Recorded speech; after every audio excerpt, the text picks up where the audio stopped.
E aí, vamos lá? Seguindo? Pois então, o poder de polícia, né? De todos os poderes, o mais cobrado nas provas de vocês, sem dúvida nenhuma, né? O que gera mais impacto, mais questões de prova, mais discussões.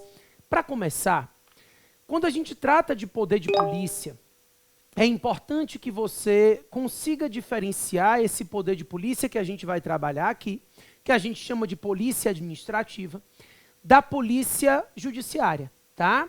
Então, a polícia judiciária, ela é matéria de estudo do direito processual penal. A polícia judiciária, ela é exercida somente por corporações especializadas. Ela incide sobre pessoas para fazer a prevenção e repressão à prática de ilícitos criminais. Então, quando você pensar na polícia judiciária, vai pensar nos inquéritos policiais, na polícia investigativa. É aquela polícia que atua na prevenção e na repressão à prática de ilícitos penais. É matéria de estudo do processo penal. Essa polícia é limitada a corporações específicas, né, corporações especializadas, e ela não tem todo o seu trâmite na via administrativa. A conclusão dela tem que se dar na esfera judicial, né? Só quem pode mandar prender alguém, por exemplo, né, aplicar uma penalidade de natureza criminal, é o judiciário. É por isso que a gente chama ela de polícia judiciária. Embora ela inicie sua tramitação no âmbito dessas corporações e no âmbito da administração pública, o ciclo dessa polícia judiciária só pode ser efetivamente concluído com a aplicação de penalidade, com o auxílio do Poder Judiciário. Então, é polícia judiciária, ela é exercida por corporações especializadas na sua fase inicial, ela incide sobre pessoas com o intuito de prevenir e reprimir a prática de ilícitos penais. É uma polícia que se estrutura para a aplicação de penalidades penais, criminais efetivamente falando, tá? Então, é a polícia para a prevenção e repressão à prática de ilícitos criminais. Não confunda essa polícia judiciária com a polícia administrativa. Então, a polícia administrativa, que é o que a gente vai conversar agora, eu já volto para mostrar para vocês essa diferença, mas de antemão, ela é uma polícia que se inicia e se encerra na esfera administrativa, tá? Ela pode ser encerrada integralmente na esfera administrativa. A polícia administrativa, eu volto, repito, para a gente fazer a comparação aqui, ela tem base inicial no artigo 78 do CTN. Então, o artigo 78 do Código Tributário Nacional traz para a gente o conceito desse poder de polícia, claro, desse poder de polícia administrativa. Está previsto no CTN, não é por nenhum grande motivo, não. É porque essa polícia administrativa pode ensejar a cobrança de taxa. Então, nós temos hoje taxa pela prestação de serviços públicos e nós temos a taxa de polícia, que é a taxa pelo efetivo ou potencial exercício do poder de polícia da administração. Então, quando se fala no poder de polícia administrativo, existe a possibilidade de cobrança de tributo para o exercício dessa atividade. Ou seja, quem vai dar ensejo à movimentação da máquina administrativa para o exercício do poder de polícia pode ter que custear essa movimentação, é a taxa de polícia, né? Então, quando você pede uma licença, por exemplo, você paga uma taxa que decorre dessa atividade de polícia, porque você vai movimentar a máquina administrativa. Enfim, por isso o conceito está no CTN, mas a doutrina de direito administrativo já abraçou esse conceito do Código Tributário Nacional, tá? Então, hoje, o artigo 78 do CTN e a doutrina administrativa estão em consonância aí quando se trata dessa conceituação da atividade de polícia. O poder de polícia nada mais é do que o poder que a administração tem de restrição ao exercício de liberdades individuais e de restrição ao uso, gozo e disposição da propriedade privada, sempre para atender ao interesse público. Então, o poder de polícia é o poder que a administração tem de restringir o exercício de liberdades e de limitar e condicionar o uso da propriedade privada para atender ao interesse da coletividade. Isso é o que a gente chama de polícia administrativa. Pessoal, eu vou repetir mais uma vez, olhando para o quadro que você está olhando comigo. É o poder que a administração tem de restringir, voltando para o quadro, não era para vir para cá não, o exercício de liberdades individuais e o uso, gozo e disposição da propriedade privada, sempre com o intuito de atender ao interesse público. E aí eu lhe pergunto, o que é isso? Se não a supremacia do interesse público sobre o interesse privado. É o Estado, na busca de atender a esse interesse público, criando restrições e limitações a direitos individuais, seja ao exercício de liberdades individuais, seja ao uso da propriedade privada. A ideia é de que essa atividade de polícia é essa atividade de limitação. O Estado limita e condiciona o exercício de liberdades, limita e condiciona o uso da propriedade privada, sempre para atender ao interesse público, tá? Então, a atividade de polícia administrativa, ela se baseia dentro desse contexto. Vou dar alguns exemplos para você conseguir entender, mas o contexto da polícia administrativa se dá na base da supremacia do interesse público, permitindo a limitação aos interesses individuais, ao direito individual, considerado individualmente mesmo, tá? Ficou péssimo, direito individual, considerado individualmente, mas é isso. Você restringir aquilo que é unicamente individual para atender ao interesse da coletividade, que abrange os individuais, os indivíduos especificamente falando. Mas, ó, vamos lá. Aqui em Salvador, eu disse a vocês, tem uma regra que diz, em João Pessoa, por exemplo, tem uma regra que diz que quem mora na beira-mar só pode construir 4 andares. Isso, para garantir a ventilação na cidade, né? Porque a cidade é rodeada de praia. Quem mora na beira-mar só pode construir 4 andares. Ah, mas eu tenho 5 filhos, quero fazer um andar para cada um. Se mude. Ali só pode 4. Isso é poder de polícia. É administração limitando e condicionando o uso da sua propriedade. Dizendo, olha, você não pode sair construindo, não. Você só pode construir, no máximo, 4 andares.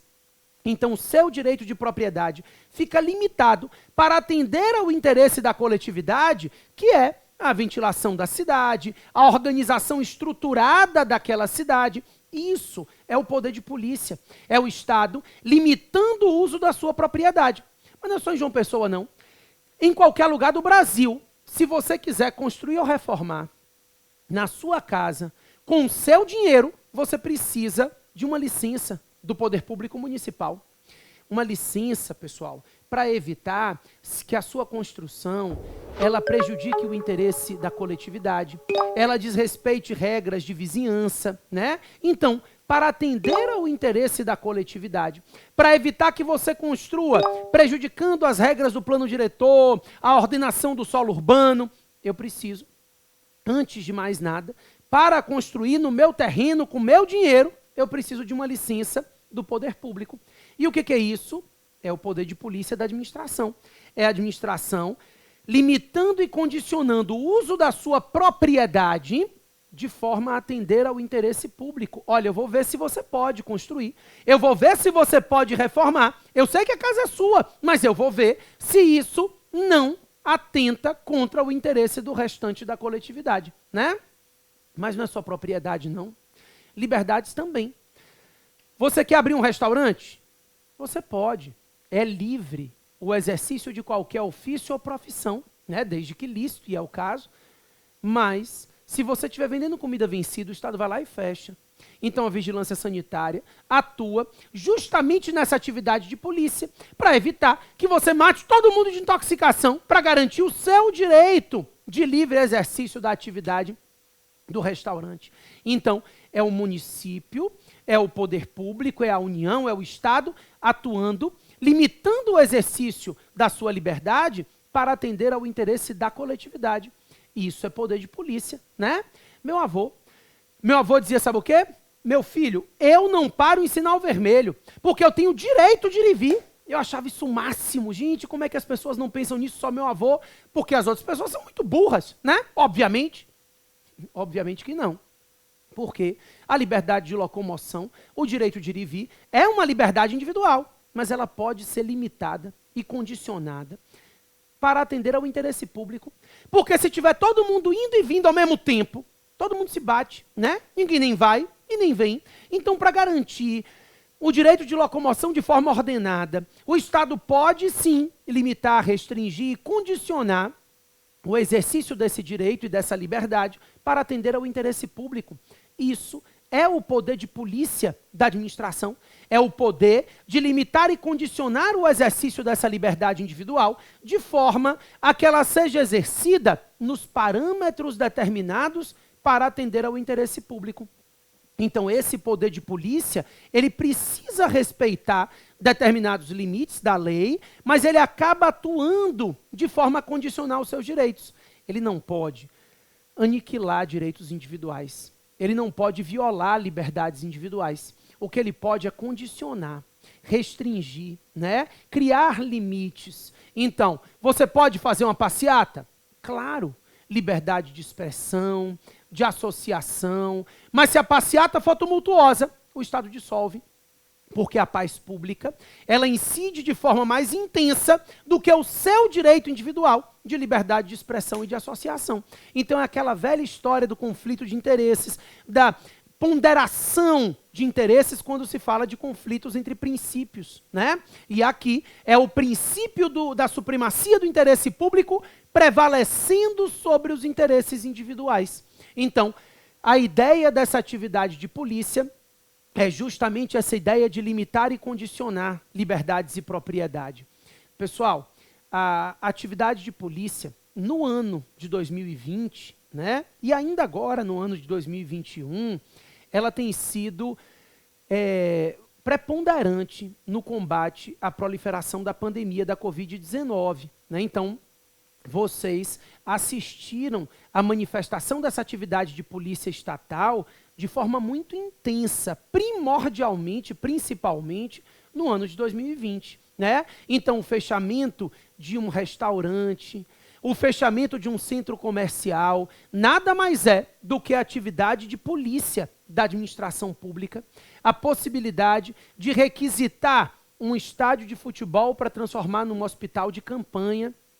É o poder de polícia incidindo sobre o direito de propriedade. É claro que vai indenizar, né? A atividade de polícia, ela causando danos individuais, específicos, ela gera direito à indenização. Porque vocês vão aprender aí ao longo da nossa matéria que a indenização do Estado pode se dar por atos lícitos também. Ainda que o Estado atue licitamente, em alguns momentos ele vai ter que indenizar essa conduta lícita dele que cause danos específicos. Mas o fato é que nós tivemos uma lei que tratou dessas limitações na pandemia, que foi a Lei 13.979, e essa lei, ela prevê várias atividades de polícia que podem ser executadas durante a situação de pandemia e com o intuito de atender ao interesse público maior, que é a saúde pública. Né? Então, a gente assistiu aqui em Salvador, por exemplo, o fechamento de uma lojas americanas no mês de abril de 2020, abril ou maio, em que o município tinha determinado o fechamento das lojas, não sei quantos metros quadrados, sei lá, até tantos metros por dia. Ela isolou um pedaço da loja e ficou com a quantidade de metros quadrados dentro do que podia. Né? O município foi lá, entendeu que estava tendo aglomeração e que aquilo não era suficiente e fechou. Tá? Então, o meu e a minha liberdade de exercer o comércio, o livre comércio, né? E a minha propriedade, tudo isso precisa ser condicionado. Condicionado, e no caso da pandemia, a gente estava diante de uma situação anômala, né? De uma situação excepcional, de risco à saúde pública muito maior. Então, o poder público precisou tomar medidas extremas de polícia. E isso é polícia administrativa. Eu dei o exemplo aqui, estou focando na 13.979 na pandemia, mas vocês viram que esse poder de polícia, embora tenha se destacado no combate à Covid-19, ele é uma regra geral na atividade estatal, na regulação e ordenação das atividades dos particulares em geral. Tranquilo? Beleza, me dá um minutinho que eu volto para a gente trazer algumas características dessa atividade de polícia e seguir na matéria, tá bom? Sai daí não. E aí, vamos lá? Seguindo? Pois então, como eu defini com vocês, esse poder de polícia tem a conceituação da polícia administrativa e agora eu volto para a gente dividir aquilo que a gente tinha falado. Enquanto a polícia judiciária é exercida por corporações especializadas, a polícia administrativa fica espraiada em vários órgãos e entidades da administração. Então, ela não fica limitada a corporações específicas. Então, quando a gente pensa na polícia administrativa, você imagina regras de meio ambiente, vigilância sanitária, trânsito, zoneamento urbano, ou seja, essa atividade de polícia administrativa, ela está espraiada entre vários órgãos, setores e entidades da administração pública. Ela não se limita às corporações especializadas, né? Então, regras de trânsito, regras de meio ambiente, regras de vigilância sanitária, de ocupação do uso do solo, né, como uma licença, tudo isso é atividade de polícia exercida por vários órgãos. Enquanto a polícia judiciária incide sobre pessoas, a polícia administrativa incide sobre bens e direitos. Ou seja, ela limita e condiciona o uso da propriedade e ela restringe o exercício de liberdades individuais. Então, a polícia administrativa, ela não incide sobre pessoas, ela incide sobre bens e direitos, limitando e condicionando o uso da propriedade, né, o uso de bens, e limitando e condicionando o exercício de liberdades individuais para atender ao interesse da coletividade. E, além disso, essa polícia judiciária, ela busca reprimir ilícitos administrativos, que, claro, se forem ilícitos criminais, também vão ensejar a movimentação da máquina da polícia judiciária. Tá? Mas o que a gente está trabalhando aqui é a polícia administrativa, espraiada entre vários órgãos e entidades, incidindo sobre bens e direitos, né, limitando e condicionando esses bens e esses direitos individuais para atender ao interesse público e punindo e reprimindo a prática de ilícitos administrativos que atentem contra o interesse público, que beneficiem particulares individualmente, mas que desrespeitem as regras de interesse público em geral. Tranquilo? Ótimo. Com isso entendido, por todos os exemplos que eu já dei, o que eu vou lhe dizer agora vai ficar muito simples e claro de você entender. Mas eu quero que você pontue e deixe anotadinho aí no seu caderno. Então vamos lá. Para começar, eu quero que você anote que essa polícia, a gente está falando da polícia administrativa, não preciso ficar relembrando. Então, o poder de polícia, ele pode se manifestar por meio de normas gerais ou por meio de atos individuais. Então, o poder de polícia pode se manifestar por normas gerais ou atos individuais. Uma norma geral que diz, nessa rua não pode estacionar, é uma norma geral que decorre do poder de polícia, tá? Mas um ato individual de aplicação de uma multa ao sujeito que estacionou naquele local proibido também é atividade de polícia. Uma licença, uma autorização. Então, o poder de polícia pode se manifestar por atos individuais de natureza concreta, né, direcionado a alguém, seja uma licença, seja uma penalidade, mas também o poder de polícia se manifesta por normas gerais, em sentido amplo, tá? Porque a gente vai considerar para fins de prova o poder de polícia em sentido amplo, abrangendo inclusive leis, né, atos normativos em geral. Também o poder de polícia, ele pode se manifestar por meio de atos preventivos e por meio de atos repressivos. Então, esse poder de polícia vai se manifestar por meio de atos preventivos e repressivos. Nós temos atos preventivos que decorrem do poder de polícia, a aplicação, a determinação de uma licença, de uma autorização. Esses atos são preventivos, tá? É a ideia do poder de polícia sendo praticado para prevenir determinada situação. Então, os atos de polícia podem ser atos preventivos, mas também nós temos os atos repressivos decorrentes do poder de polícia. uma aplicação de uma multa, um embargo de obra, já é um ato repressivo que decorre desse poder de polícia administrativo, tá? Também, pessoal, o poder de polícia pode se manifestar por meio de atos vinculados ou de atos discricionários. Aqui, eu quero que você tome cuidado com um detalhe. A discricionariedade é a regra. Isso. Quando você aprende, são atributos do poder de polícia, um dos atributos, uma das características do poder de polícia é a discricionariedade. Então, é importante que você tenha na cabeça que a discricionariedade é uma característica, é um atributo, é a regra da atividade de polícia. Em regra, os atos de polícia se manifestam de forma discricionária. Então, se a prova ele disser, são características do poder de polícia, discricionariedade, pode marcar. Agora, se a prova lhe disser que todos os atos de polícia são discricionários, ou que o poder de polícia se manifesta sempre de forma discricionária, não marque não. Existem atos vinculados de polícia. Por exemplo, a licença para construir é um ato vinculado que decorre do poder de polícia da administração. Então, essa licença para construir é um ato de natureza vinculada.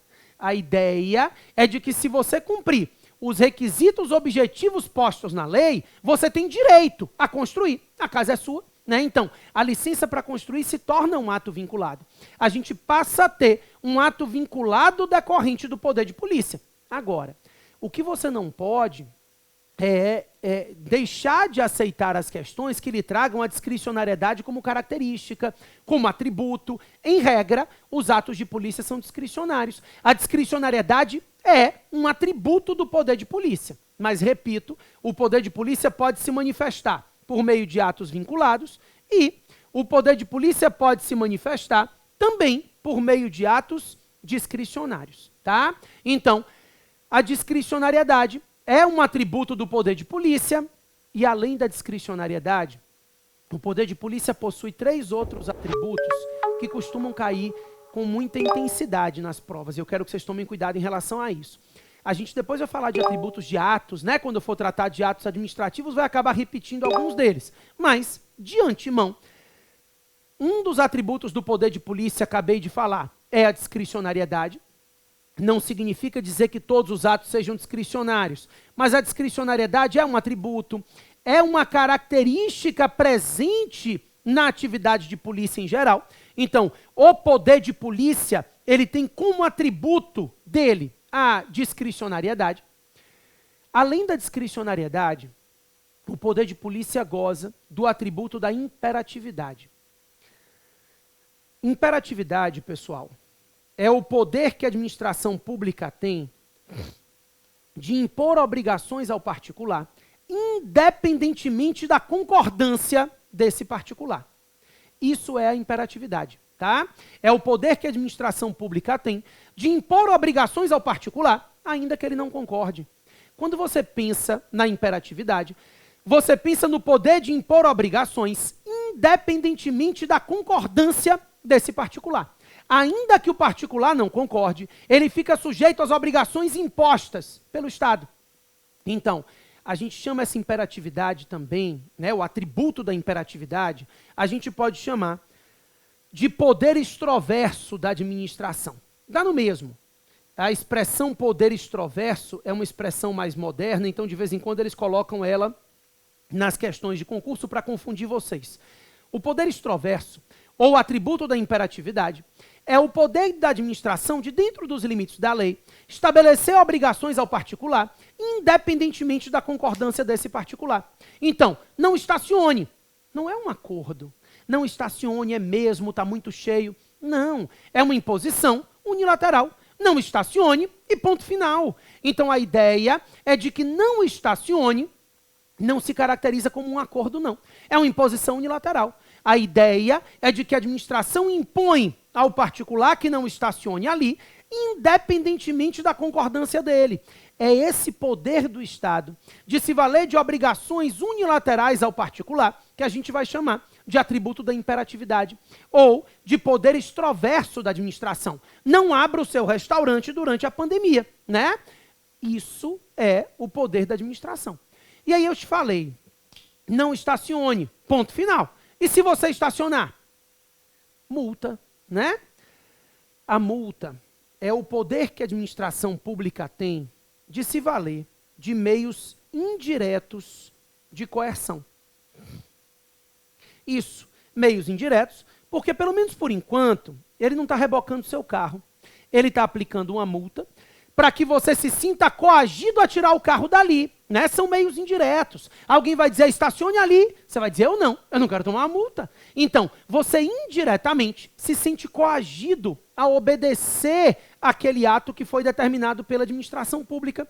Porque a administração se vale de meios indiretos para coagir você a obedecer aquele ato. Essa possibilidade que o Estado tem de se valer de meios indiretos de coerção. E repito, a gente está falando em meios indiretos, por quê? Porque o Estado não está rebocando o seu carro. Ele está aplicando uma multa para que indiretamente você se sinta coagido a obedecer o ato. Isso é o que nós vamos chamar de atributo da coercibilidade. Coercibilidade ou coercitividade é justamente o poder que a administração tem de se valer de meios indiretos de coerção. A ideia é de que por meio dessa coercitividade ou coercibilidade, a administração pública tem esse poder de se valer de meios indiretos de coerção. Ele vai estabelecer essas regras, definindo a possibilidade de uma sanção pelo descumprimento dela, né? Não adianta eu ter esse poder de impor obrigações se a imposição de obrigações e o descumprimento delas não ensejar nenhum tipo de consequência. Então, o Estado se vale de meios indiretos, e aí a gente está falando no atributo da coercibilidade. Coercibilidade ou coercitividade é justamente esse poder da administração de se valer de meios indiretos para coagir o particular a obedecer a norma de polícia, tá? Agora, imagine que o sujeito não estacionou em local proibido, não. Ele estacionou na frente de um hospital. A ambulância não consegue sair, vai morrer alguém. Adianta aplicar uma multa e esperar ele tirar o carro? Não. Nesse caso, o Estado vai lá e reboca o seu carro. No momento que ele reboca o seu carro, ele não está se valendo mais de meios indiretos de coerção. Ele agora está se valendo de meios diretos de execução do ato. Exatamente. Você vai inclusive dizer assim, meu querido, não tinha visto. Quer que eu tire o carro? E ele vai dizer, não precisa não, né? Fique tranquilo. Eu já tirei. Ou seja, o Estado vai lá e executa o ato diretamente. Esse poder de execução material, né, que o Estado tem de executar materialmente o ato, sem depender da atuação do particular, é o que nós vamos chamar de atributo da autoexecutoriedade. Então, a autoexecutoriedade é o poder que o Estado vai ter de se valer de meios diretos de execução desse ato. Só um detalhe.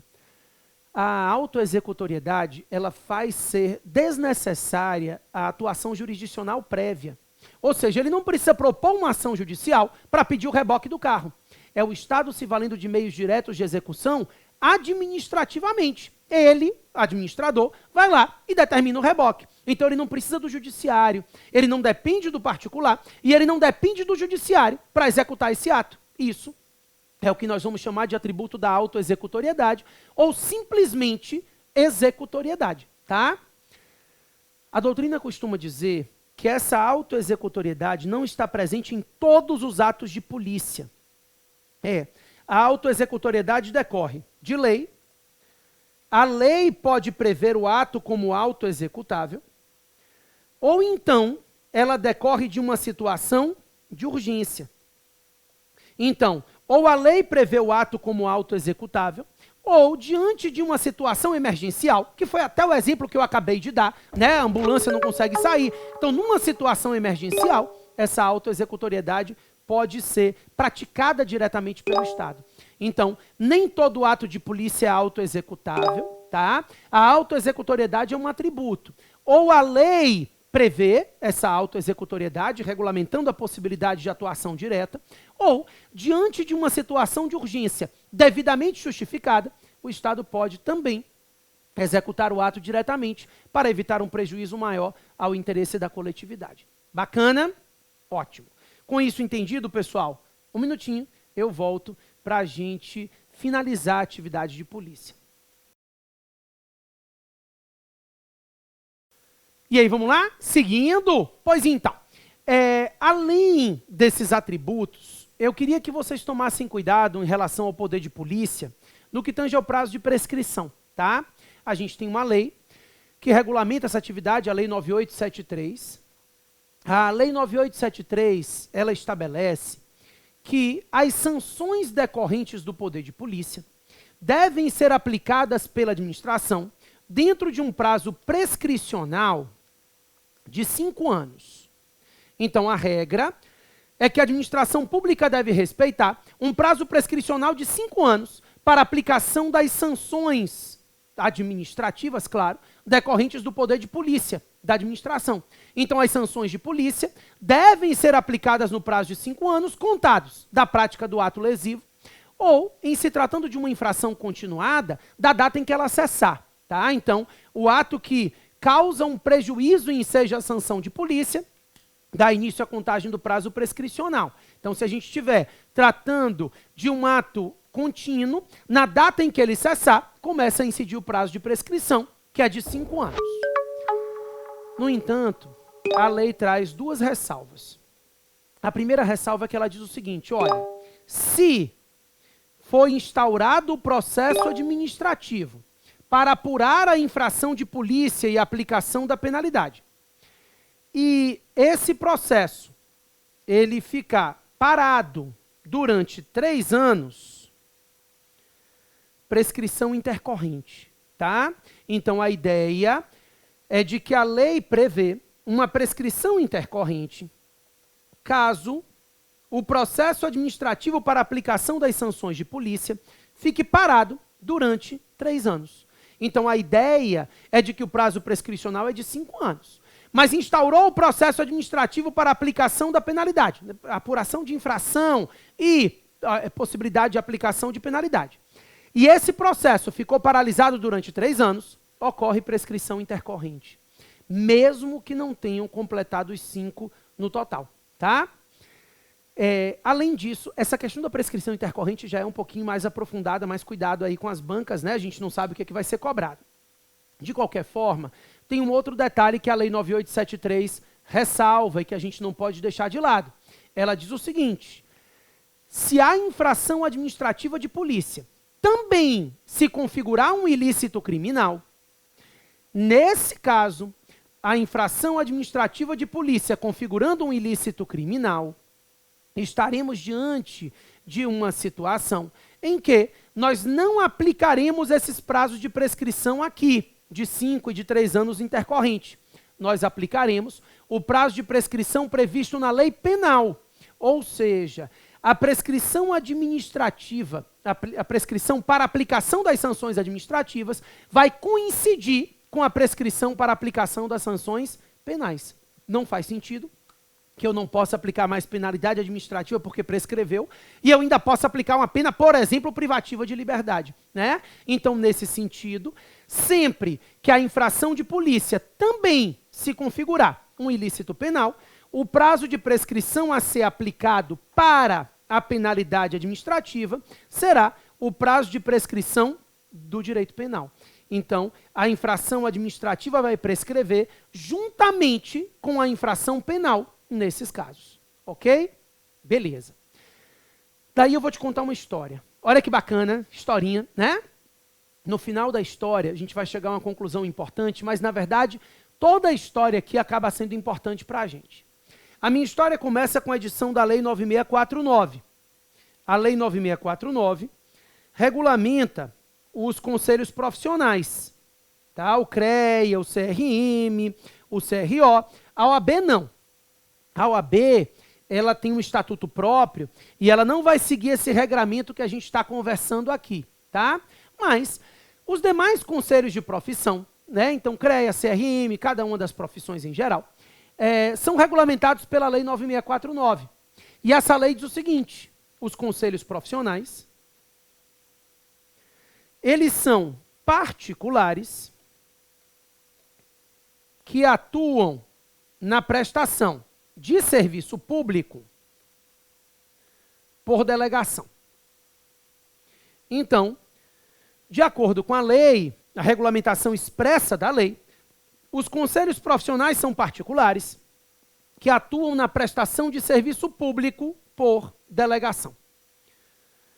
Pessoal, quando a gente pensa nesses conselhos profissionais, o raciocínio é de que esses conselhos de profissão não atuam diretamente na prestação de serviço público.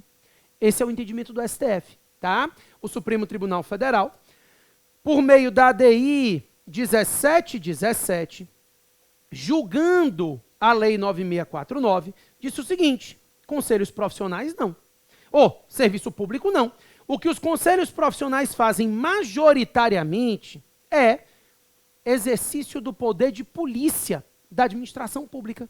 Então, a atividade primordial de um conselho profissional é o poder de polícia da administração. Se você parar para analisar, o que esse conselho profissional faz, em regra, né, majoritariamente, é limitar e condicionar o exercício da sua liberdade profissional para atender ao interesse público.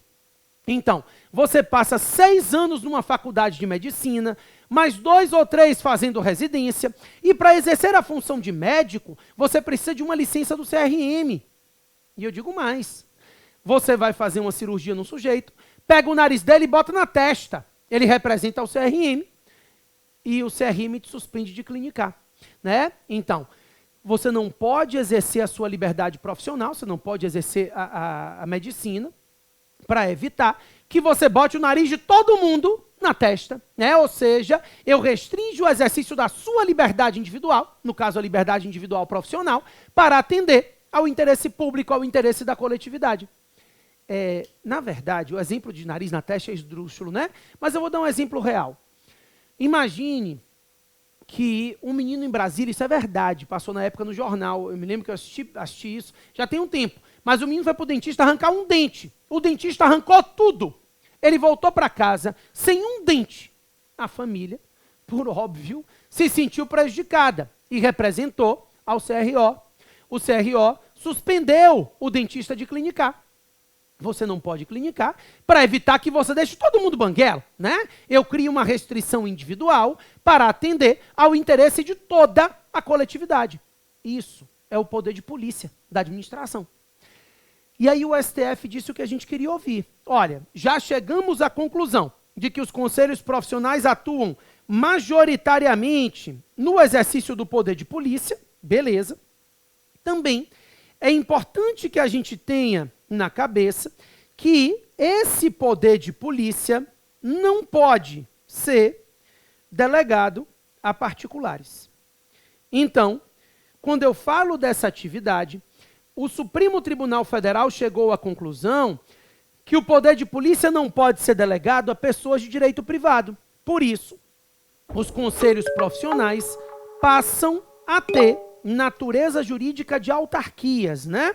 Nós chamamos de autarquias corporativas esses conselhos profissionais. Eles passam a ter natureza jurídica de autarquia, já que atuam numa atividade típica de Estado, indelegável a particulares, que é o poder de polícia.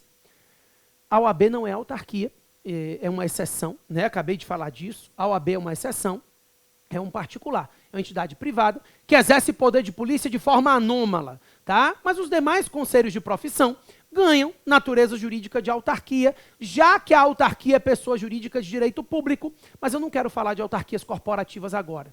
O que eu quero focar é no que eu disse antes.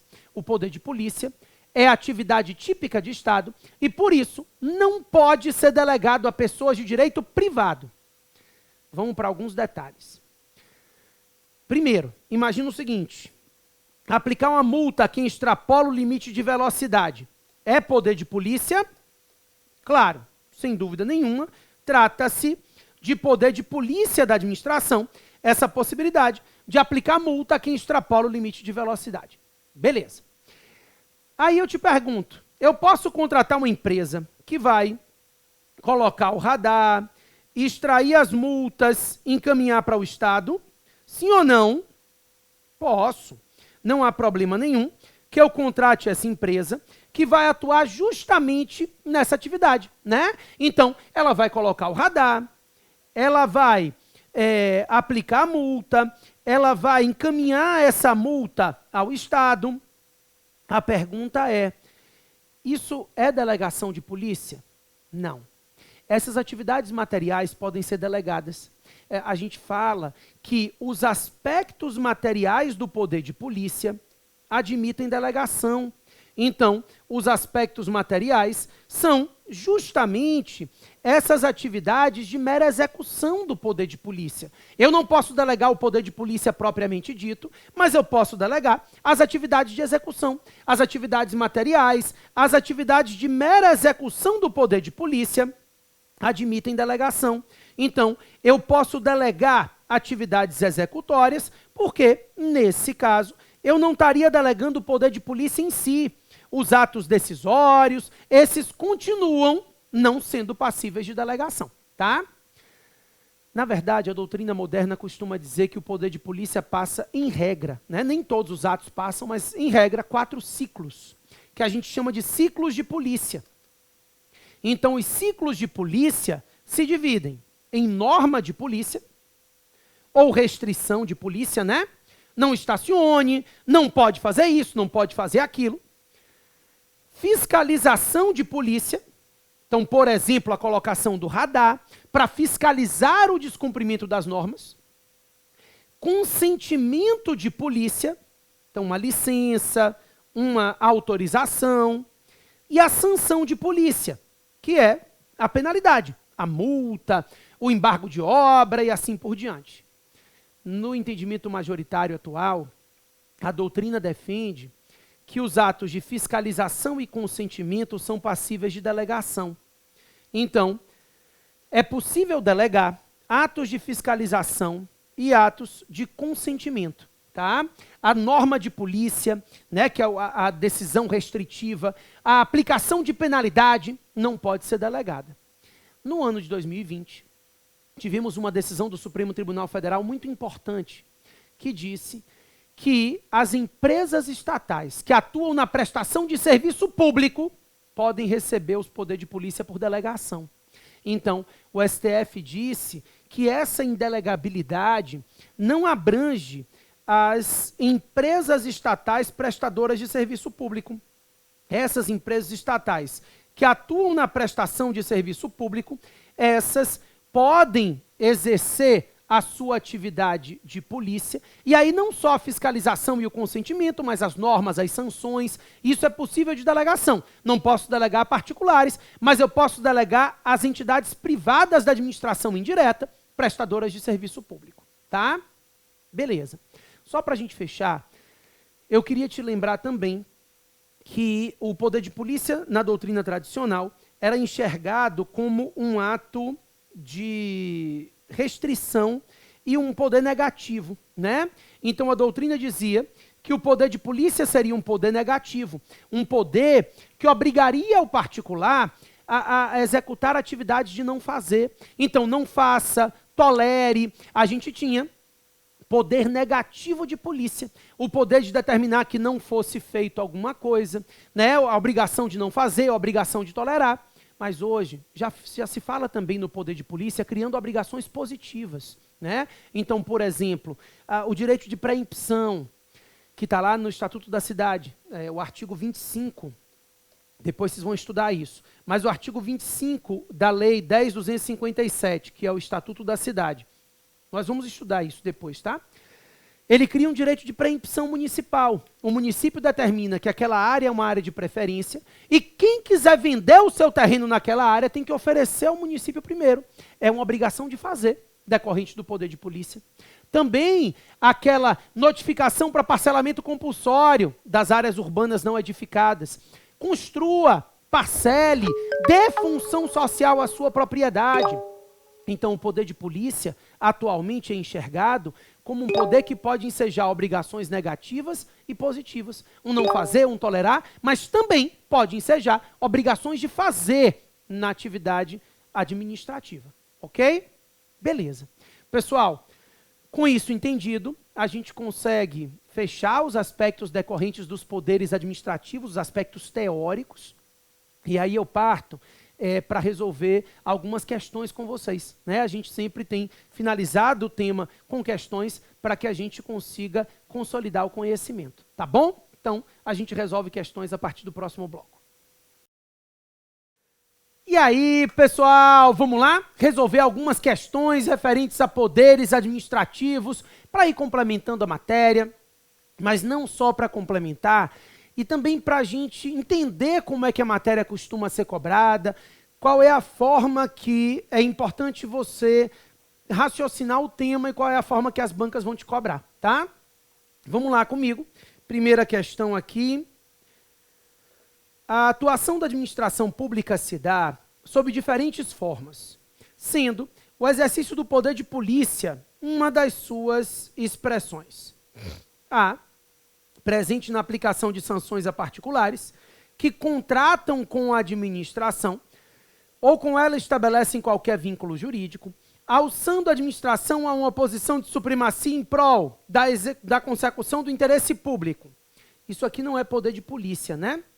Aqui a gente estaria tratando do poder disciplinar.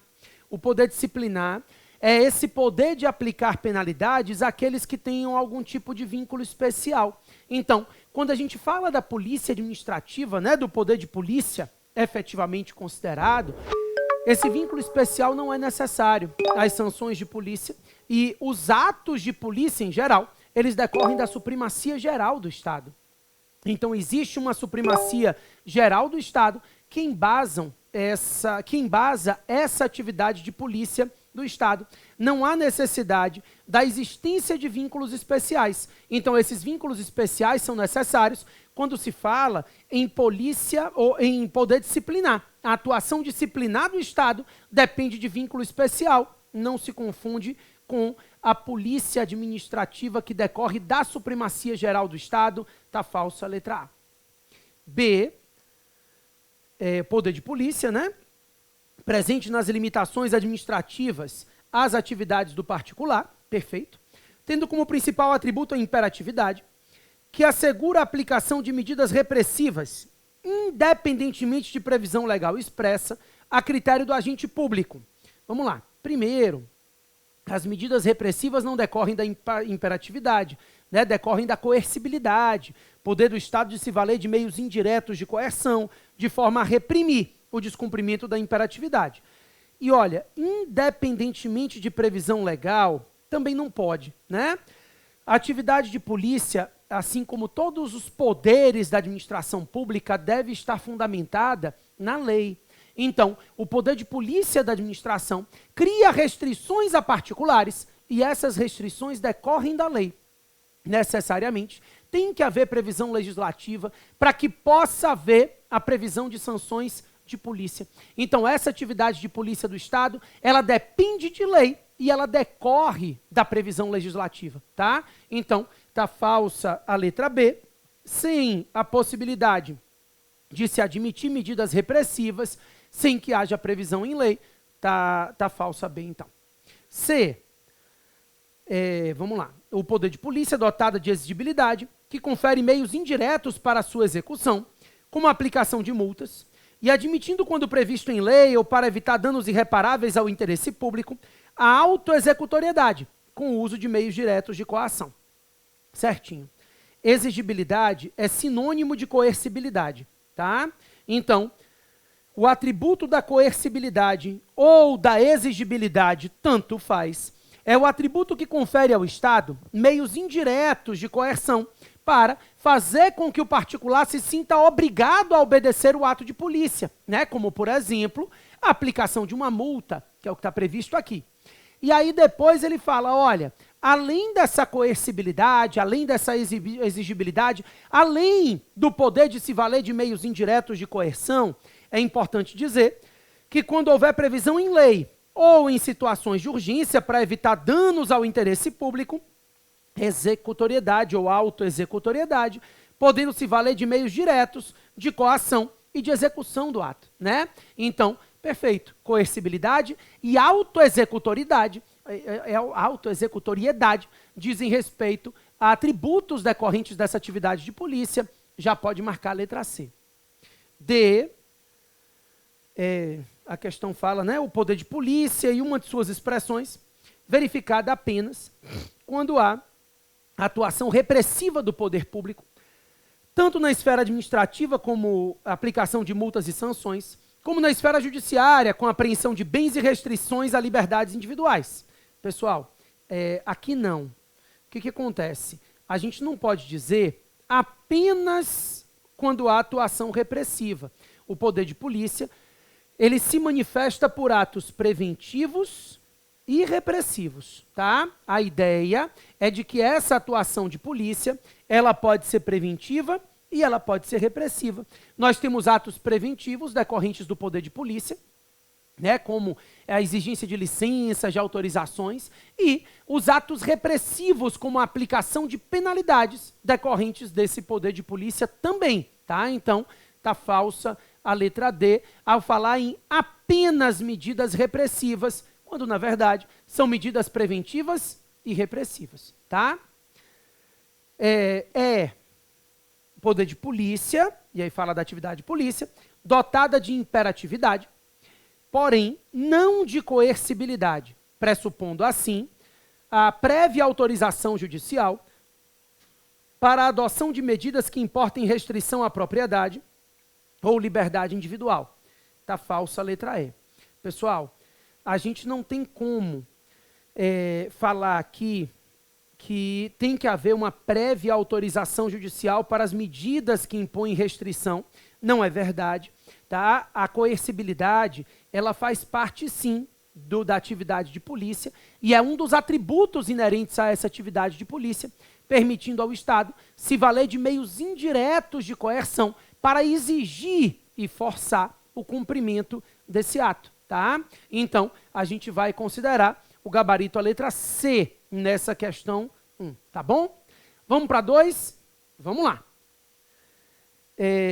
Acerca dos poderes administrativos de polícia, regulamentar e disciplinar, considere as assertivas a seguir. 1. A elaboração de lei dispondo acerca da implementação de programa de restrição ao trânsito de veículos automotores, conhecido atualmente como rodízio, não se insere na conceituação de poder de polícia, mas do poder disciplinar. Claro que não é poder disciplinar. Quando eu falo em regras de trânsito, né, eu estou falando da atividade de polícia da administração. Então, se insere sim no conceito de poder de polícia, o poder de polícia em sentido amplo, abrangendo as normas gerais e também os atos individuais e concretos. Então, o sistema de rodízio, determinando que o seu carro não pode sair da garagem em determinado dia, é um ato de polícia que está limitando e condicionando o exercício da sua liberdade individual para atender ao interesse público, que é a melhoria no trânsito, né, facilitar o acesso das pessoas às vias públicas, dada a necessidade de intervenção do Estado para garantir um trânsito mais fluido naquela cidade. Então, a gente está tratando de poder de polícia, sim, é a administração limitando e condicionando o exercício de liberdades, o uso, no caso aqui não é o uso da propriedade, mas basicamente também o uso da propriedade, né, do veículo, mas enfim, é o exercício da liberdade para atender ao interesse público. É exatamente isso que a gente pode considerar como atividade de polícia. Então está falsa a primeira assertiva, que diz que não é poder de polícia, mas sim poder disciplinar. Nada feito. 2. Não se pode cobrar taxa dos contribuintes em razão do exercício do poder de polícia. Pode, né? A gente falou sobre isso. Inclusive, por isso o conceito de polícia está amarrado no artigo 78 do Código Tributário Nacional, porque trata-se da atividade de polícia, gerando a possibilidade da cobrança de taxa, né? A gente sabe que existe a taxa de serviço, que é a taxa pela prestação de um serviço público divisível, no qual a gente consegue saber quem são os usuários e quanto que cada usuário utiliza daquele serviço. Então, para aquele serviço divisível, eu consigo cobrar uma taxa, mas também a taxa pode ser utilizada, né, pode ser cobrada pela utilização em potencial ou efetiva da atividade de polícia. Então, eu faço com que a máquina estatal seja movimentada para fiscalizar e determinar a atividade, eu posso cobrar a taxa por isso, tá falsa a 2, tá? Então, uma das espécies tributárias admitidas é a taxa de polícia. 3, o poder de polícia pode ser delegado para a entidade integrante da administração indireta, dotada de personalidade jurídica de direito privado, integrante da administração pública, desde que haja lei formal. Isso está verdadeiro, tá? É o entendimento do STF recente, é o entendimento mais moderno da jurisprudência do Supremo Tribunal Federal, a ideia de que, embora não se possa delegar o poder de polícia a particulares efetivamente considerados, né? Então particulares, concessionárias e tudo mais, eu posso delegar o poder de polícia às entidades privadas da administração indireta, desde que essas sejam entidades criadas por autorização de lei, e isso acontece no caso das entidades privadas. Então, essa delegação da atividade de polícia dependeria da previsão legislativa, né? Então, a lei específica que autorize a criação da entidade já vai prever essa possibilidade de delegação e, além de tudo isso, tem que ser uma empresa estatal, uma entidade privada que integre a administração indireta e preste serviço público, tá? Tá certo a 3. 4. A autoexecutoriedade e a coercibilidade são características do poder de polícia. Características, atributos, tá certinho a 4, né? Então, quando nós falamos dos atributos, das características, dentre elas, nós colocamos a coercibilidade e a autoexecutoriedade. A coercibilidade permitindo a administração se valer de meios indiretos e a autoexecutoriedade permitindo se valer de meios diretos de execução para praticar o ato materialmente. Ficaram verdadeiras a 3 e a 4, né? Procura aí o gabarito e a letra C. A C fala, está correto apenas a 3 e a 4. Vamos resolver a terceira questão? Dá tempo dela ainda, a gente demorou um pouquinho mais aqui. Na próxima bloco a gente acelera as questões. Vamos lá, questão 3. A atuação do Estado na defesa do interesse público comporta a adoção de providências que coíbam ou limitem determinadas atividades privadas. A este proceder, que tem o fim de proteção ao bem supremo do interesse público, nomina-se poder de polícia. O exercício do poder de polícia deve ser concretizado no intento de se fazer cessar ou impedir atos privados danosos. Acerca do poder em questão, assinale a alternativa correta. A. O exercício do poder de polícia compete ao ente que tenha recebido o munus constitucional de regulação da matéria, tendo por atributos a discricionariedade, a autoexecutoriedade e a coercibilidade. Tá certo. São atributos da atividade de polícia. Obviamente, o ente tem que ter o munus constitucional para exercer essa atividade de polícia. Tá certinho a letra A. Já pode marcar. B. Tanto a polícia administrativa quanto a polícia judiciária contemplam atividades cujo ciclo completo se dá na própria seara interna da administração, sendo ambas as atuações de funções administrativas em defesa do interesse público. Não é verdade. A gente sabe que no caso da polícia judiciária, o ciclo completo não se dá na seara interna da administração.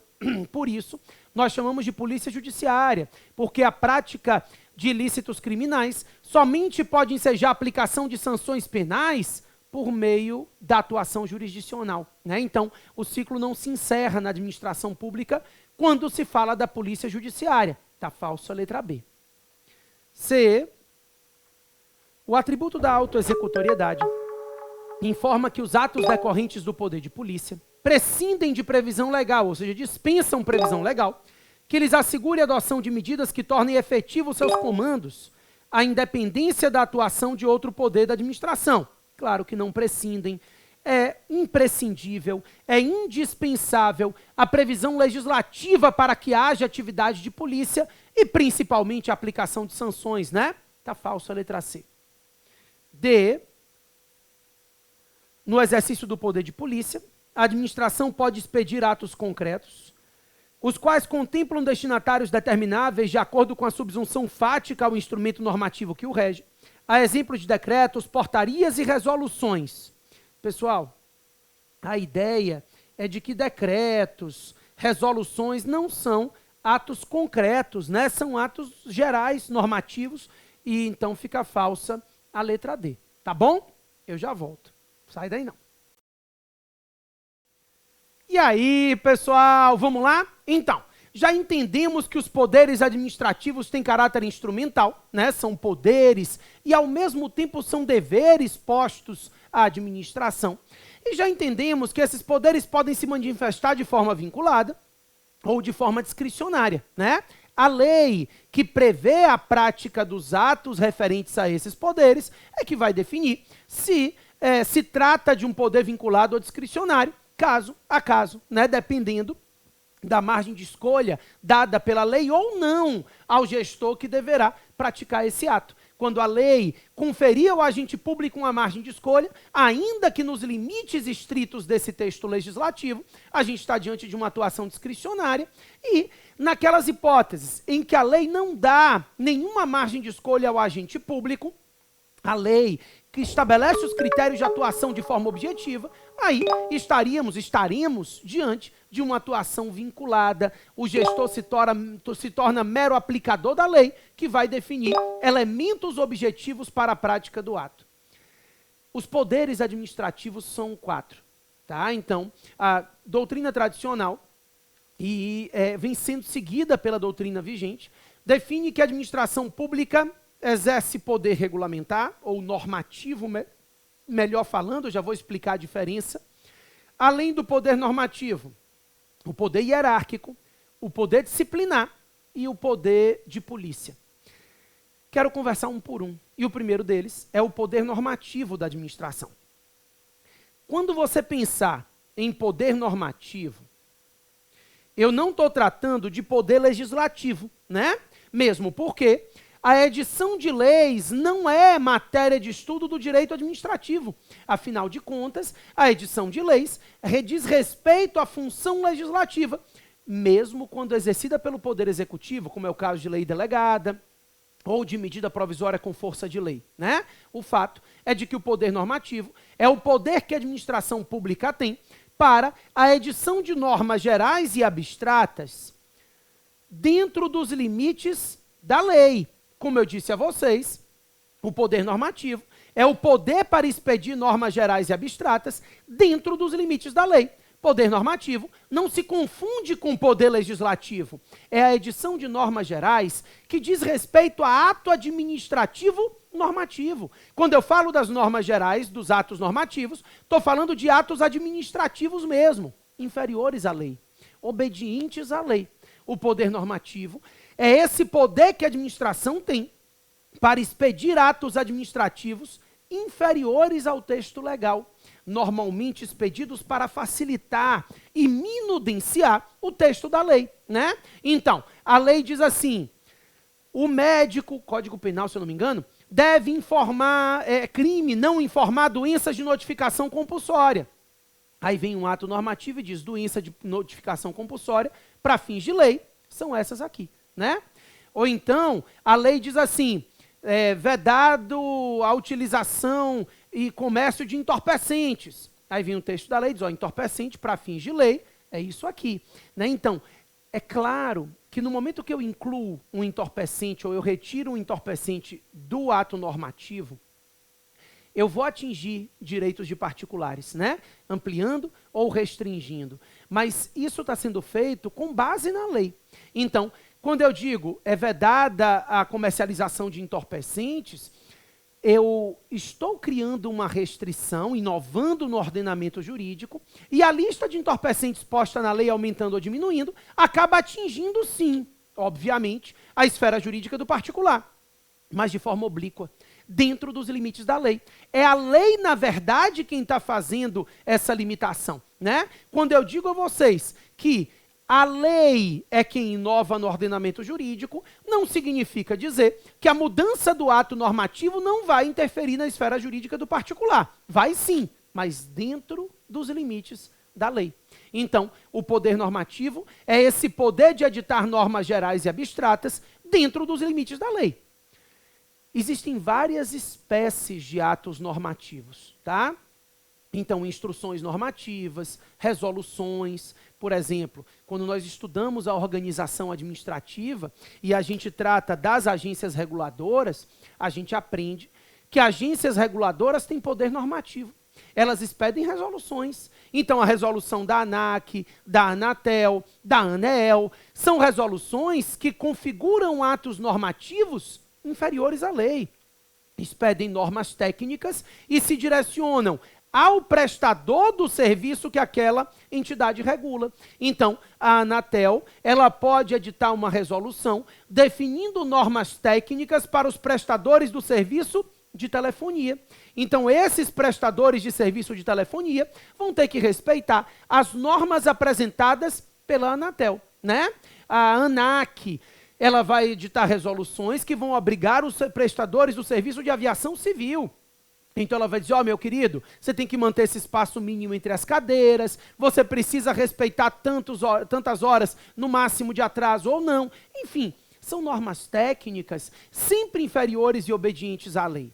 Eu não quero tratar de todos os atos normativos agora, não. Quando formos estudar atos administrativos, isso vai ser feito, né? Aqui, o que eu queria conversar com vocês é sobre regulamento. Então, normas gerais e abstratas, existem vários atos administrativos normativos, como eu falei. Então, resoluções, deliberações, instruções normativas, todas são atos administrativos normativos. Dentre eles, nós temos os regulamentos. Regulamento ou decreto. O regulamento ou decreto é ato administrativo normativo, tá? É a mesma coisa, não são sinônimos, não. Na verdade, o que acontece? O regulamento é o ato e o decreto é a forma pela qual o regulamento se apresenta. Então, o regulamento é o ato. A gente fala em decreto regulamentar. É igual construção, né? O leigo diz assim, puxa, eu preciso de um alvará para construir. Ele precisa de uma licença. O alvará é a forma da licença. Então, a gente fala em alvará de licença, alvará de autorização, dependendo de qual seja a atividade, né? Então, o ato em si é a licença, o alvará é a forma. A mesma coisa quando a gente fala em decretos e regulamentos. O regulamento é o ato e o decreto é a forma do regulamento. Então, quando a prova de vocês fala em decreto ou regulamento, ela está se referindo ao mesmo ato, tá? A ideia é de que decreto ou regulamento diz respeito ao mesmo ato. Esses decretos ou regulamentos, eles são atos privativos do chefe do Poder Executivo. Então, os decretos regulamentares só podem ser expedidos pelo chefe do Poder Executivo. Outras autoridades públicas podem expedir outros atos, tá? Então, instruções normativas, resoluções, regulamento não. O regulamento é ato privativo do chefe do Executivo. Presidente da República, governador e prefeito têm competência para expedir regulamentos. A ideia é de que esse regulamento deve ser enxergado como um ato normativo exclusivo, né, próprio do chefe do Poder Executivo.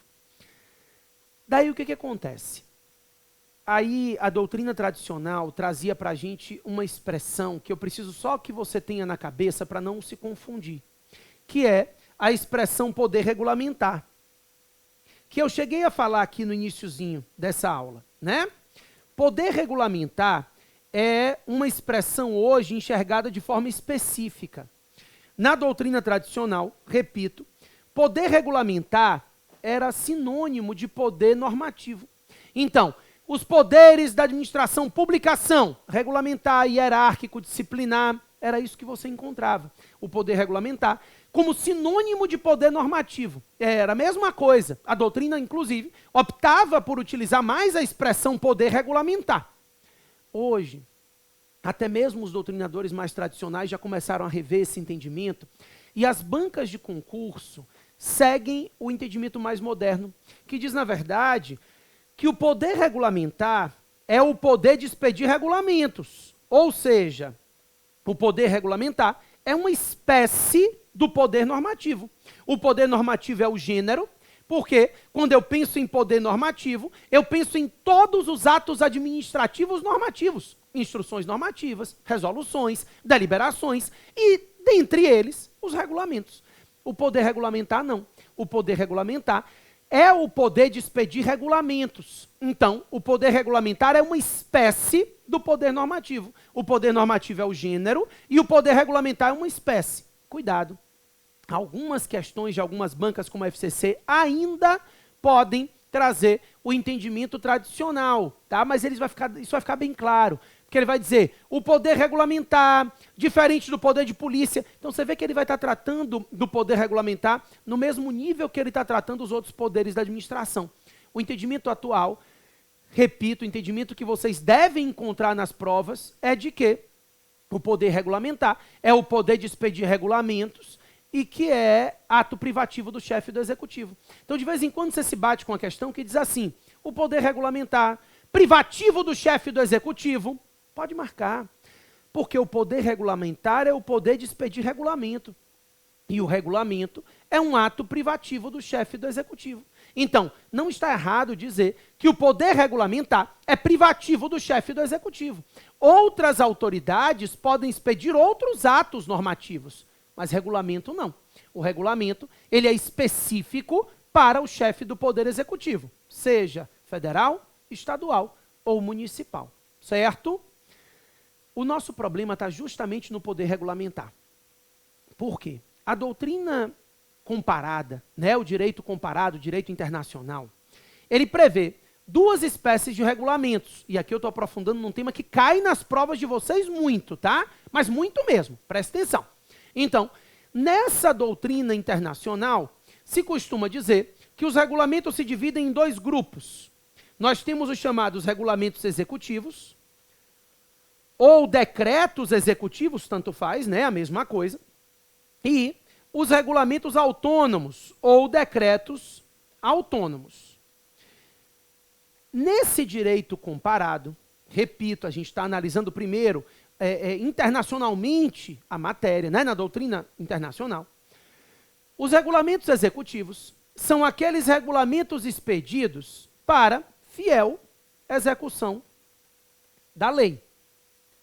Ou seja, os regulamentos executivos seguem exatamente o que a gente estava conversando até agora, né? São regulamentos que são expedidos para facilitar e minudenciar o texto legal.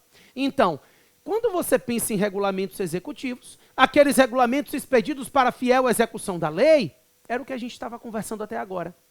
Aqueles regulamentos que devem ser editados dentro dos limites da lei, para facilitar a aplicação da lei, tá? Quando você pensa num regulamento executivo, está pensando no que a gente vinha conversando como poder normativo até então.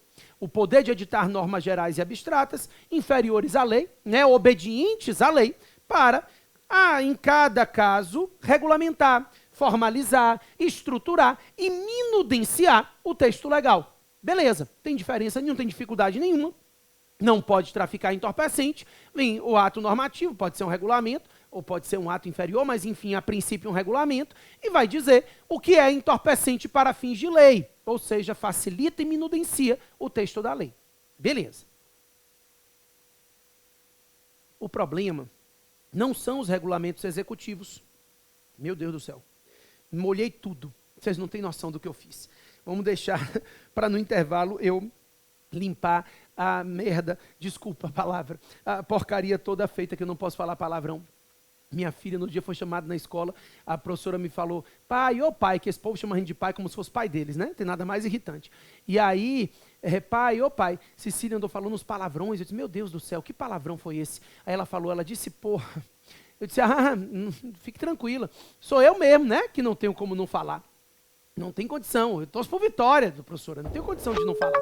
Aí ela disse, não, mas se ela falar aqui vai ficar de castigo. Eu digo, não, a senhora está errada não, está certa. Aí chamei minha filha e disse, meu amor, não pode falar, tô falando até baixo, não pode falar esse palavrão, né? Não pode falar, porra, ah, não, não, filho, é uma palavra feia, é uma palavra que não pode falar. Aí disse, ah, tá bom. E pode falar caralho. Aí, não, né? Mas não tem como explicar por que não. É o não por que não. Eu sempre soube que existia não por que não. Desde pequeno que minha mãe me ensinou que tem não por que não. E agora eu entendi a razão de ser do não por que não, né? Mas enfim, voltando aqui que eu melei tudo, daqui a pouco eu volto para consertar. Os regulamentos executivos são a regra do que a gente está conversando, os regulamentos expedidos para fiel execução da lei. O problema é o regulamento autônomo. Como o nome já diz, ele é autônomo, ele não depende de lei. Eu já volto para a gente falar sobre ele e seguir na matéria, tá bom? Sai daí não. E aí, pessoal, vamos lá? Seguir nas questões. Vem comigo. Questão de número 4. A respeito do poder de polícia, assinale a alternativa correta. A. A existência de autonomia entre as entidades federativas impede que o município exerça poder de polícia sobre a atividade realizada pela União. Deixa eu te falar uma coisa. Isso não é verdade. A autonomia da administração pública e dos entes da federação não impede o exercício do poder de polícia. Então, por exemplo, um prédio da União que esteja sediado no município de Salvador, na beira-mar, só pode construir 8 andares. Então, a limitação atinge o bem federal, embora seja uma limitação municipal. Está falsa a letra A. B. Segundo o Superior Tribunal de Justiça, a indelegabilidade do poder de polícia impede que as atividades materiais de verificação do cometimento de infrações sejam executadas por pessoas jurídicas de direito privado. Pessoal, a ideia hoje, a gente já conversou, é de que as entidades privadas da administração indireta, ela pode receber essa delegação, independentemente de qualquer coisa, atividades materiais, os aspectos materiais do poder de polícia podem ser delegados. Não se delega norma de polícia, sanção de polícia, mas os atos de fiscalização, de consentimento, admitem delegação, né? Tá falso a letra B. C. As penas de multa, quando forem resultados do exercício do poder de polícia, são autoexecutáveis. Não. A multa tem que ser executada judicialmente. A autoexecutoriedade é a possibilidade de execução material de uma norma de polícia, mas não a execução de uma multa, por exemplo. A multa é decorrência da coercibilidade. Ela só pode ser executada na via judicial. D. O poder de polícia tem como destinatários todos os particulares submetidos à autoridade do Estado, não se aplicando aos vínculos formados em relação de sujeição especial com o poder público. Isso. Nesses casos de vínculo especial, a gente fala na aplicação de sanções em decorrência do poder disciplinar, né? O poder de polícia decorre da supremacia geral do Estado, tá certa a letra D. E poder de polícia em sentido amplo, representa o exercício da função administrativa que, fundada na lei, restringe e condiciona o exercício de direitos e atividades privadas. Isso é em sentido estrito, tá? Em sentido amplo, abrange também as leis que criam normas restritivas ao exercício de liberdades e ao uso da propriedade. Então está falsa a letra E. Vamos para 5? Vamos lá. A atividade da administração pública que, limitando ou disciplinando o direito, interesse ou liberdade, regula a prática de ato ou abstenção de fato, em razão de interesse público, é denominada, e aqui a gente está falando do poder de polícia, tá? Então, pode marcar a letra A questão 5 está certinho, já foi a letra A da questão 5. Vamos para a questão 6? Vamos lá. Assinale a única alternativa incorreta. É para a gente marcar a errada, tá? Então, a gente vai raciocinar aqui qual é a questão que não está correta. Eu odeio essas questões que eu sempre me confundo no meio delas. Mas vamos lá. A. o conceito moderno de poder de polícia adotado no direito brasileiro afirma ser ele uma atividade do Estado consistente em limitar o exercício dos direitos individuais em benefício do interesse público. Certinho. Esse é o conceito, mas não marque não. A gente vai marcar errada, né? Então, tá certa a letra A. Esse é o conceito moderno de poder de polícia. É uma atividade do Estado que limita o exercício dos direitos individuais em benefício do interesse público. É a supremacia do interesse público sobre o interesse privado. É o Estado limitando e condicionando liberdades, propriedade individual, sempre na busca do interesse da coletividade. Tá certinha a letra A. B.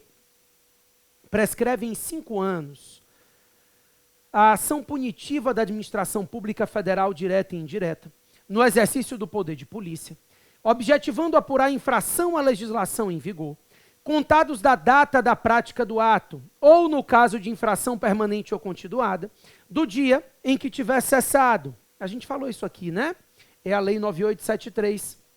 Nós tratamos exatamente desse conceito aí do prazo prescricional. Não vai marcar, a gente vai marcar errado. Então está certa a letra B.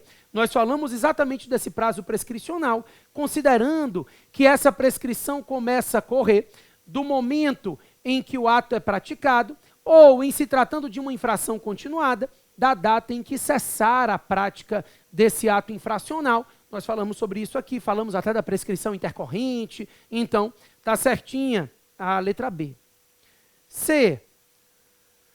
Ao contrário do que ocorre no direito penal, em que tipicidade é um dos princípios fundamentais, decorrente do postulado segundo o qual não há crime, sem lei anterior que o preveja, no direito administrativo prevalece a atipicidade.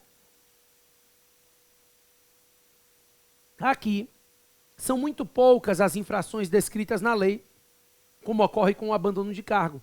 A maior parte delas fica sujeita à discricionariedade administrativa diante de cada caso concreto. É a autoridade julgadora que vai enquadrá-lo o ilícito como falta grave, procedimento irregular, ineficiência do serviço, etc. Certinho. A ideia é de que um dos atributos dessas atividades sancionatórias do Estado, inclusive do poder de polícia, é a discricionariedade, né? Então, esses conceitos indeterminados, eles são muito utilizados nessa atividade discricionária. Tá certa a letra C. D. O servidor público comissionado só perderá o cargo em virtude de sentença judicial transitada em julgado ou de processo administrativo disciplinar, no qual lhe seja assegurada ampla defesa. Essa é uma regra que vale para o servidor público estável, né? Então, o comissionado, ele assume um cargo de livre nomeação e livre exoneração. Então, a exoneração é livre, ad nutum, não depende de processo administrativo, contraditório, ampla defesa ou sentença judicial transitada em julgado. Tá falsa a letra D, e como é para marcar a falsa, é exatamente ela que a gente vai marcar, né? Então, ficamos com a letra D nessa questão 6. Vamos para 7. Quanto ao poder de polícia, é correto afirmar que a. Seu exercício não pode configurar fato gerador para a cobrança de tributo. Isso aqui é falso. Agora é para marcar a verdadeira de novo, tá? Cuidado para não marcar a falsa. Então, isso aqui é falso, você não vai marcar, porque o poder de polícia enseja a possibilidade de cobrança de taxa. Falamos sobre isso. Taxa de polícia. Taxa é espécie tributária. Então, tá falsa a letra A. B. O seu exercício se dá a partir da ocorrência de um ilícito penal. Não. O ilícito penal, ele enseja a atuação da polícia judiciária, né? O poder de polícia que a gente está trabalhando aqui diz respeito à polícia administrativa e aciona-se a polícia administrativa no caso de cometimento de infrações administrativas, tá? Então tá falsa a letra B também. C. A coercibilidade é considerada pela doutrina como sendo um de seus atributos. Isso é verdade. A coercibilidade é um dos atributos decorrente da atividade de polícia. Então pode marcar a letra C e D, que aqui acerta, né? E D. Quanto ao poder de polícia, Ele é caracterizado pela imprescritibilidade das sanções dele decorrentes? Claro que não. As sanções prescrevem, falamos sobre a Lei 9873, 5 anos é o prazo prescricional, em regra, podendo se aplicar o prazo de prescrição da lei penal, quando o ilícito administrativo também configurar um ilícito criminal. Vamos lá. 8. Em razão da impossibilidade de que as leis prevejam todas as contingências que possam surgir na sua execução, em especial nas diversas situações em que a administração tiver que executar suas tarefas, devendo optar pela melhor solução, é necessária a utilização do poder administrativo denominado regulamentar. Se tivesse poder normativo, eu marcaria ele, tá? Como não tem, ele está se referindo especificamente à expedição de regulamentos, poder regulamentar, tá certo? A letra B, já pode marcar ela, tá? Ela é para fiel execução da lei, já que a gente fala em regra e regulamentos executivos, né? Questão 9. A respeito da atividade de polícia administrativa da administração pública, é correto afirmar ser sua característica: A. Incidir sobre pessoas individual e indiscriminadamente. Nada feito. A polícia judiciária incide sobre pessoas, a polícia administrativa incide sobre bens e direitos. Está falso a letra A. B. Manifestar-se por atos administrativos não envolvendo atos concretos. Não é verdade. O poder de polícia pode se manifestar por meio de normas gerais, mas também por atos individuais e concretos, como a gente já conversou aqui, né? Uma licença, uma multa. Está falso a letra B. C.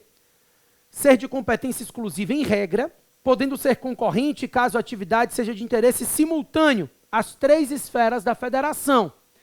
Isso é verdade. Em regra, a competência é de um dos entes, mas em alguns casos é possível que se trate de uma competência concorrente. D. A discricionariedade sem possibilidade de limitação de ordem legal, mas pautando-se quando possível pelos princípios da administração pública.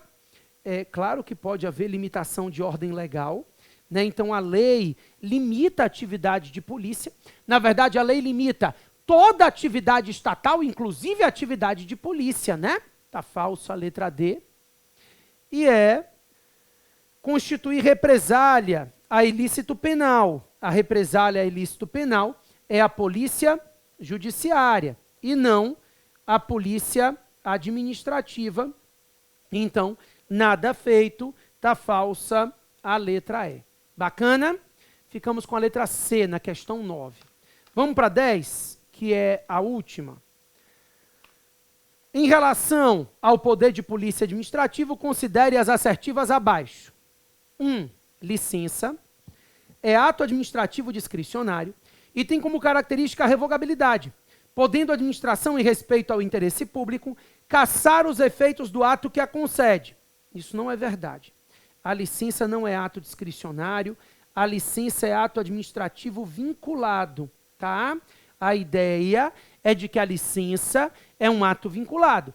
A autorização é um ato discricionário, tá certo? Essa é a diferença entre elas, inclusive. A licença é ato vinculado, falei aqui de licença para construir, foi um exemplo que eu dei. A autorização é ato discricionário. 2.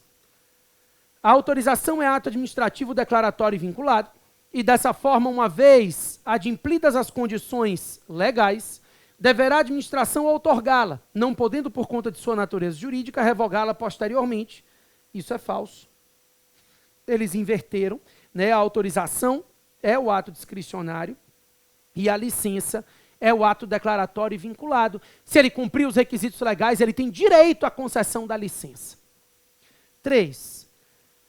Sanção de polícia tem como característica o emprego de medidas inibitórias ou dissuasoras, e tem como finalidade cessar práticas ilícitas perpetradas por particulares e por funcionários públicos, garantida a ampla defesa. Está linda 3. A ideia é de se valer de medidas inibitórias, né? Uma multa, não faça isso, tá certa. Pode considerar verdadeira 3. 4. O poder de polícia administrativo poderá ser delegado, mediante lei específica, a entes da administração indireta. Pessoal, Perfeito. A gente conversou sobre isso, né? As entidades privadas da administração indireta podem receber. A delegação da atividade de polícia, embora em regra seja atividade típica de Estado para as pessoas de direito público.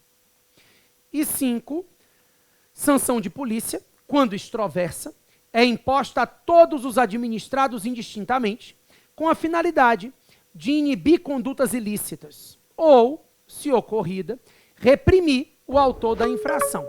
É isso. O intuito inibitório, primeiro, né, a possibilidade de prevenção, e também a repressão, a aplicação de penalidade já como ato repressivo. Tá certo a 5.